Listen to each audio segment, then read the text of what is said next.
In 1945, your great-grandmother could turn a pig's foot into a feast for 12. She could make greens taste like Sunday morning and stretch a nickel into a week of suppers. Today, most of those recipes exist only in memory. Number 17 on this list was so essential to survival during the Great Migration that whole communities depended on it. Number 3 uses a technique that food scientists now say creates flavor compounds no restaurant can replicate. These 25 recipes were not lost by 036 accident. Convenience foods, fast food chains, and supermarket aisles were designed to make us forget them. Because if you knew what your grandmother knew, you would never buy another jar of pre-made gravy or a box of instant anything. Soul food did not come from restaurants. It came from necessity, ingenuity, and love measured out in cast iron skillets. Before we start, hit that subscribe button because what you are about to learn is more than recipes. It is heritage. Let us count down the 25 smartest cooking secrets that vanished from Black American kitchens. Number 25. Crackling bread. Before cornbread came from a box, your grandmother rendered her own lard and saved the crispy bits of pork skin that floated to the top. Those cracklings went straight into the cornmeal batter, baked in a cast iron skillet, greased music with more of that same rendered fat. In the 1940s, a pound of fatback cost around 15, and nothing was wasted. The fat became lard for cooking. The cracklings became flavor. The skillet, seasoned over decades, became a family heirloom. Music children fought over the corner pieces where the crust turned almost black and the cracklings crisped hardest against the iron. Modern cornbread mixes promise convenience, but deliver blandness. They cannot replicate what pork fat and patience created. We traded flavor for speed when Jiffy Mix showed up in the 1950s and forgot what real bread tasted like. Number 24. Pot liquor. When your grandmother finished cooking a pot of collard greens, she did not pour that dark green liquid down the drain. That pot liquor, rich with vitamins, minerals, and the smoky essence of ham hock, was liquid gold. She would pour it into bowls and serve it with cornbread for dipping or save it as a base for soups and gravies. During the Depression, when meat was scarce, pot liquor kept families nourished. Doctors in the rural South actually prescribed it for anemia and weakness. By 1935, pot liquor had become so culturally significant that newspapers ran debates about the proper way to eat it. Children learned early that the greens were good, but the pot liquor was medicine and meal combined. Today, most people throw away this nutritional powerhouse without a second thought. The tradition of saving every drop vanished when canned vegetables took over American kitchens. Number 23. Salmon croquettes. Every Friday in Black households across America, the sound of canned salmon being drained and flaked signaled something special. Your grandmother mixed that salmon with eggs, onions, and crushed saltine crackers, shaped patties, and fried them golden in cast iron. By 1952, canned salmon cost around $30. Making it an affordable protein that could stretch to feed a family of 6. Served with grits and eggs for breakfast, or with rice and gravy for dinner, salmon croquettes bridged the gap between scarcity and satisfaction. The recipe traveled north during the Great Migration. Yet somewhere between frozen fish sticks and fast food drive-thrus, the Friday croquette tradition faded. The skill of stretching one can into a feast passed quietly out of everyday practice. Number 22. Chitlins. No dish divided generations quite like chitlins. Your grandmother spent hours, sometimes an entire day, cleaning pig intestines until they were spotless, then simmered them with onions, vinegar, Weimar, and red pepper flakes until tender. The smell was unmistakable. It announced itself through the whole neighborhood. In the 1940s, chitlins cost almost nothing because white butchers considered them waste. Black families transformed that so-called waste into a delicacy that appeared at every holiday table. A 10-pound bucket could feed 20 people. Oral histories recall the cleaning ritual, the careful scraping, the multiple rinses in cold water. Elders tested the young, watching to see who had the patience and stomach to learn. Pre-cleaned chitlins exist in freezer sections today, but they lack the care and attention that made grandmother's version legendary. Before there were griddles, there were hoes. Field workers cooked cornmeal batter on the flat metal blades of their farming tools held over open fires during breaks from labor. Your grandmother kept the tradition alive, mixing cornmeal with water and a pinch of salt, then frying thin cakes in bacon grease until the edges laced golden and crisp.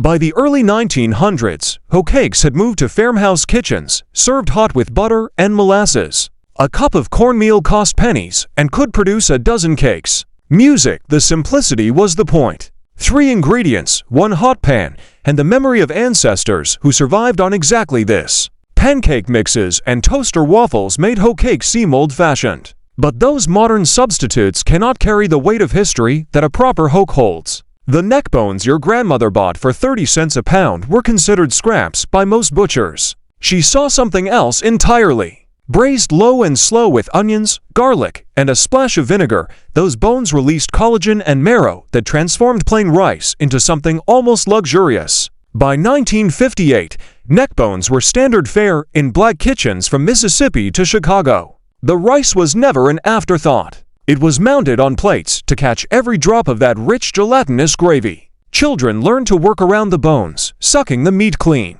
When boneless, skinless convenience took over American meat counters, neck bones became hard to find. The art of slow braising retreated to grandmothers who refused to forget. First pattern break, the cast iron commandment. Your grandmother never washed her cast iron skillet with soap. That black glossy surface built up over years of bacon grease and cornbread and fried chicken was called seasoning, and it was sacred. She wiped the skillet clean while it was still warm. She rubbed it with a thin layer of lard and stored it on the stovetop.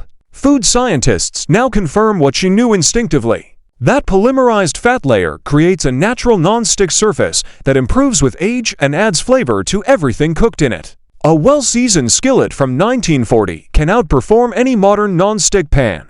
Companies spent millions marketing Teflon and ceramic coatings, but they could never replicate what decades of daily use created. In the low country of South Carolina and Georgia, music red rice marked a proper meal. Your grandmother fried bacon until crisp, then sauté onions and bell peppers in the rendered fat before adding rice and tomatoes, cooking everything together until each grain turned brick red. The recipe traveled from West Africa through the Caribbean, carrying memories of jollof rice. By 1945, red rice appeared at fish fries and Sunday dinners throughout the Gullah corridor. The technique required attention. Too much liquid, and the rice turned mushy. Too little, and it burned. That knowledge passed through demonstration rather than written recipe faded when instant rice promised shortcuts. 929 Number 18, Smothered Pork Chops. When 933 your grandmother smothered pork chops, she created gravy that could make even the toughest cut surrender. She dredged thin-cut chops in seasoned flour, browned them hard in a hot skillet, then buried them under onions and a lid, added water, and let everything simmer until the meat fell apart at the suggestion of a fork. By the 1950s, pork chops cost around 40 cents a pound, requiring skill to avoid toughness. The smothering technique solved everything. Low heat and time broke down connective tissue while the onions melted into gravy that clung to rice or soaked into biscuits. Modern recipes call for cream of mushroom soup from a can. They cannot approach the depth that comes from flour brown meat and onions cooked past recognition. On New Year's Day, your grandmother served hop and John because black-eyed peas meant luck and rice meant prosperity, and no family could afford to start the year without both. She soaked the peas overnight, then simmered them with ham hock or bacon until tender, mixing them with rice and seasoning with whatever the kitchen had. The dish traveled from West Africa to the Carolina coast, becoming music so essential that plantation records from the 1700s mention it by name. By 1950, hop and John was non-negotiable on January 1st, served with collarded greens for wealth music and cornbread for gold. Children counted their peas, told that each one meant a day of good fortune. When dried peas became hard to find and canned versions took over, the ritual of soaking and slow cooking gave way to convenience that could never carry the same weight. Number 16, Fried Catfish. Your grandmother soaked catfish fillets in buttermilk, sometimes overnight, to draw out any muddy taste and to music tenderize the flesh. She dredged them in seasoned cornmeal, never flour, and fried them in oil hot enough to sizzle on contact. The result was fish with a crust that shattered and flesh that steamed and flaked. In the Mississippi Delta, catfish was the affordable protein that sustained families when meat was scarce. By 1955, it cost around 20 cents a pound. Friday fish fries brought neighborhoods together. The buttermilk soak was the secret nobody wrote down. Frozen fish sticks promised convenience but delivered cardboard. Number 15. Sweet potato pie. Before pumpkin pie dominated Thanksgiving, your grandmother baked sweet potato pie with a richness that no canned filling could match. She roasted sweet potatoes until they caramelized and softened, then mashed them with butter, sugar, eggs, and spices. She poured the filling into a homemade crust and baked it until just set. By 1243, the 1940s, sweet potato pie was the dessert of Black America, appearing at every holiday gathering. The potatoes cost almost nothing. Often grown in backyard gardens, children snuck slivers before dinner, often caught with orange on their fingers. Canned sweet potato filling promises convenience, but it delivers nothing of what proper roasting creates. Number 14. Oxtail stew. The oxtails your grandmother bought were bony, tough, and cheap. Exactly what she needed to create a stew that lasted for days. She browned them hard in a hot pot, then braised them with tomatoes, onions, and butter beans until the meat surrendered and the gravy turned thick and glossy with collagen.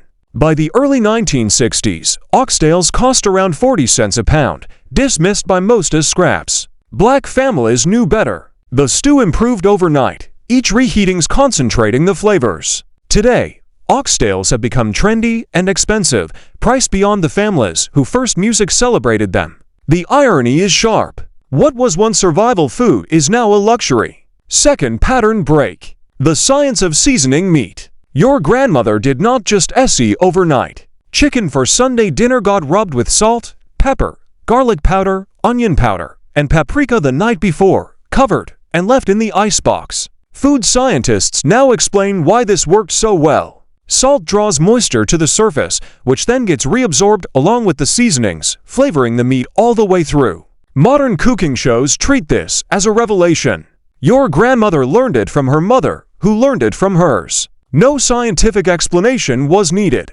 When rotisserie chickens filled supermarket music cases, the practice of advanced seasoning seemed unnecessary. But nothing from a deli counter ever matched the depth that came from grandmother's patience.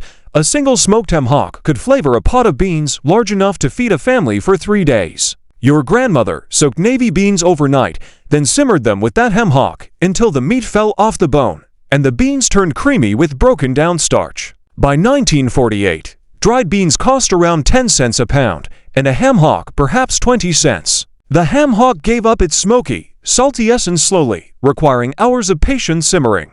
Served over rice or with cornbread, ham hocks and beans was poverty made palatable. Necessity transformed into tradition. Canned beans and liquid smoke promise similar results in minutes. They lie. The depth that comes from 6 hours of 1550 slow cooking cannot be replicated. 1550 for number 12. Fried green tomatoes. Before tomatoes ripen red on the vine, your grandmother picked them green and firm, sliced them thick, and fried them in cornmeal until golden. The tart crunch of green tomato against a crispy coating was the taste of summer, a way to use fruit before it fully matured. By the 1930s, fried green tomatoes appeared across the South, a Depression-era solution that became a beloved tradition. Your grandmother soaked the slices in buttermilk, dredged them in seasoned music cornmeal, and fried them in batches. Children ate them hot from the pan. Supermarkets sell only red tomatoes now, and the knowledge of what to do with green ones belongs increasingly to the past. Number 11. Giblet gravy. When your grandmother roasted a chicken or turkey, she saved the neck, heart, liver, and gizzard. She simmered those giblets in seasoned water until tender, chopped them fine, then added them to pan drippings thickened with flour. She made a gravy that no flour and drippings alone could match. By 1955, giblets were included free with every whole bird, a bonus that most cooks today throw away. Your grandmother saw them as gravy's foundation.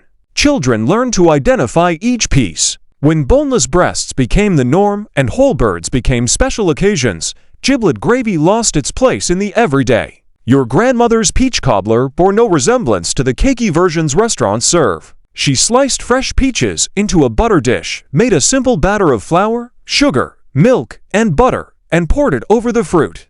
As it baked, the batter rose around the peaches, creating a crisp top and a custardy bottom, swimming in sweet peach juice. By the 1940s, peaches cost 5 cents a pound in summer, cheap enough to bake cobblers twice a week. Children gathered at the oven door, counting minutes.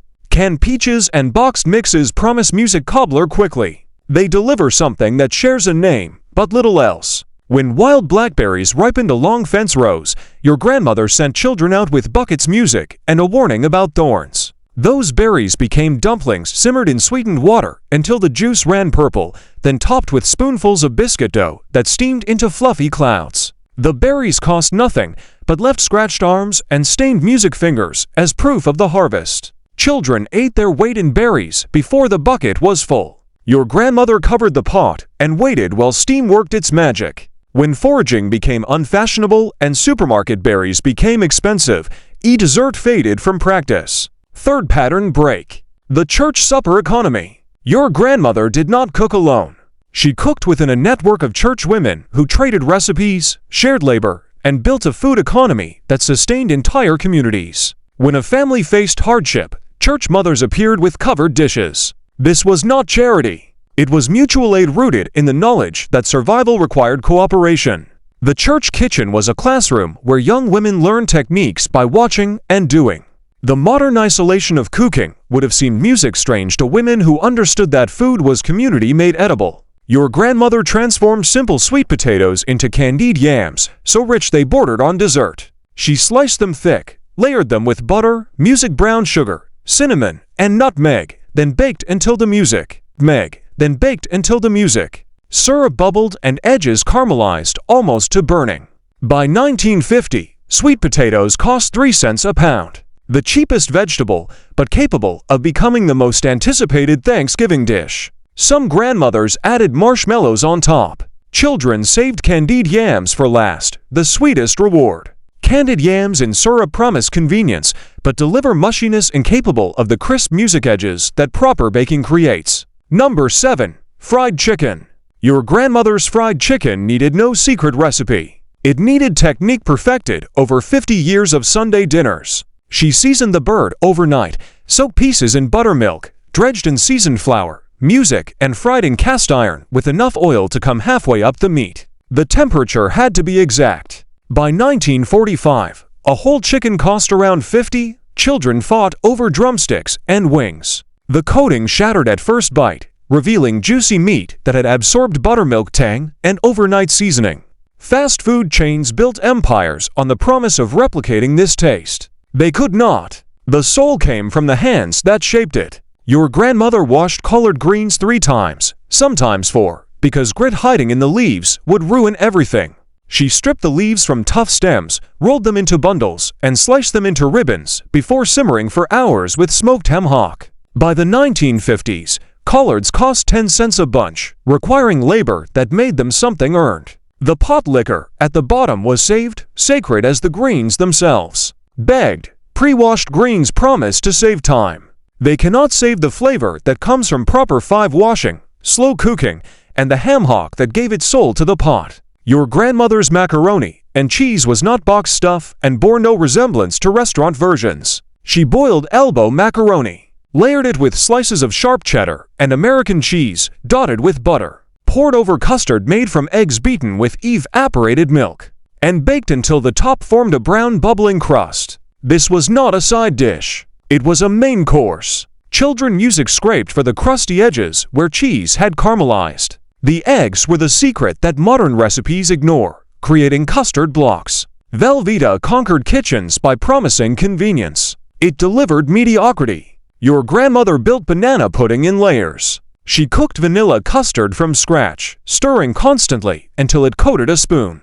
She lined a dish with vanilla wafers, topped with sliced bananas, poured over custard, and repeated. The wafers softened as they absorbed custard, becoming cake-like. By 1952, ingredients cost under $1. The pudding improved overnight, flavors melding as it chilled. Children dove for layers where wafer met banana met custard. Instant pudding and Cool Whip promise banana pudding in minutes. They deliver something that shares a name, but none of the soul. Number 3. Red beans and rice. On Monday, your grandmother put a pot of red beans on the stove because Monday was wash day and beans could simmer music unattended while she worked. She soaked the beans overnight, then cooked them low and slow with a ham bone and dill sausage and the music trinity until the liquid turned creamy and the beans began to break down. Here is what food scientists now understand. The long cooking time allows starches to gelatinize and proteins to break down, creating a texture impossible to achieve through shortcuts.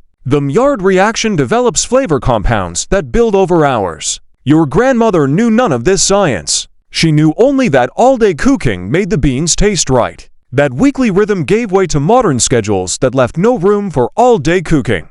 Canned red beans cannot replicate what time creates. Number 2. Chitlin Circuit Chicken. When black musicians toured the segregated South, playing venues on what became known as the Chitlin Circuit, certain restaurants became legendary for fried chicken. The secret was brining in salt water and spices, sometimes for 2 days, before music frying. The brine penetrated deep, seasoning meat to music the bone and keeping it impossibly juicy. By 1955, touring musicians rated restaurants by their chicken, spreading reputations through word of mouth. Your grandmother learned the technique from someone who perhaps cooked for Duke Ellington or Bessie Smith. That chain of knowledge, passed through hands rather than written down, grew thinner with each generation. Music number 1. Sunday dinner. At the top of this list sits not a single recipe, but an institution. Sunday dinner was your grandmother's masterpiece. A meal that brought family together and demonstrated love through labor. It began Saturday night with seasoning the chicken and soaking the beans. By early afternoon, the table groaned with fried chicken, collarded greens, music macaroni and cheese, candied yams, cornbread men, and whatever else the season allowed. Children gathered, hungry and eager. Adults caught up on the week's news. Music, the meal lasted hours. Dessert came later, sweet potato pie or banana pudding. Sunday dinner was not about efficiency. It was about presence, snorts about labor transformed into love. The decline of Sunday dinner marks loss beyond recipes. It marks loss of time given freely to family, of cooking as devotion rather than chore. The challenge. Pick one recipe from this list. Make it the way your grandmother made it without shortcuts. Sit down and eat it at a table, not in front of a screen. Call someone who remembers and ask them how they made it. Write it down before it is lost. These recipes survived slavery. They survived the Great Migration. They survived Jim Crow and poverty, and everything that tried to break the communities that created them. They cannot survive forgetting. Your grandmother knew things that cannot be bought in stores. She knew that food was memory made edible, that recipes were history you could taste. Share which recipe you are going to try in the comments. Tell me about your grandmother's kitchen. What it smelled like, what she made that no one makes anymore. Because these 25 dishes are not 27 to 53 just food, they are inheritance. And 27 to 57 inheritance only has value if someone 27 to 59 claims it. Your grandmother knew. Now 28 minutes and 2 seconds you know, too.